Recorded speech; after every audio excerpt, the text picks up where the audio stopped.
عشاء کی نماز کتنی نیند آ رہی ہوتی ہے، سارا دن بھوکا پیاسا جب آدمی کھاتا ہے، شوگر لیول ایک دم ہائی ہوتا ہے، غنودگی ہوتی ہے کہ نہیں ہوتی، اتنی سخت نیند آتی ہے. عشاء کی نماز پڑھنا بڑا مشکل. ہم سے اللہ مشورہ لے کر اگر قانون بناتا، ہم کہتے ہیں اللہ ساری زندگی عشاء پڑھی ہے، رمضان میں چھٹی کرا دیں. کیا خیال ہے بھائی؟ ساری زندگی پڑھتے ہی ہیں نا. میں پہلے کالج جایا کرتا تھا تو کوچ ہمارے گھر کے قریب سے گزر کے جاتی تھی، تو ہم نے کبھی کبھار 10 قدم کے لیے بھی کوچ میں بیٹھ جاتے تھے یار، یہاں سے اگر ادھر ٹنگ مارے گی ادھر اتر جائیں گے. تو اس میں عام طور پہ لڑکے کرایہ نہیں دیتے تھے، یار یہیں تو جا رہے ہیں. ایک دفعہ وہ کنڈکٹر کرایہ مانگنے آیا، کرایہ تو میں نے کہا یار ادھر ہی جا رہا ہوں. اس نے کہا نہیں تو دینے لگا، تو ایک آدمی نے میرا ہاتھ کھینچا. نہیں بھائی، ہم جب بھی جاتے ہیں کرایہ دے کے جاتے ہیں نا.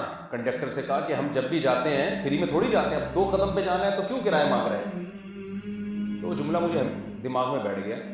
ہم بھی اللہ میاں کو کہہ سکتے تھے اللہ ہمیشہ پڑھی ہے نا، کیا گول تھوڑی کی ہے. اب رمضان ہے، افطاری کی ہے، سارا دن کے بھوکے پیاسے ہیں، نیند آ رہی ہے، اس دفعہ عشاء کی چھٹی دے دے. اللہ میاں نے کہا نہیں نہیں نہیں، ابھی تو تم پکڑائی میں آئے ہو، ابھی تو تم پکڑائی میں آئے ہو، ورنہ کہاں پکڑائی میں آتے ہو. ابھی تو تمہاری روحانیت بڑھ رہی ہے، روزہ رکھ کے تمہیں کچھ اللہ یاد آ رہا ہے، تو صرف عشاء نہیں، اس کے ساتھ تراویح بھی جوڑ دی ہے. ابھی تو لمبی نمازیں ہوں گی، پڑھتے رہو، پورے قرآن ختم کرو، درس قرآن، پھر تفسیر قرآن جو تراویحوں کے بعد چلتے ہیں، یہ سب رمضان میں.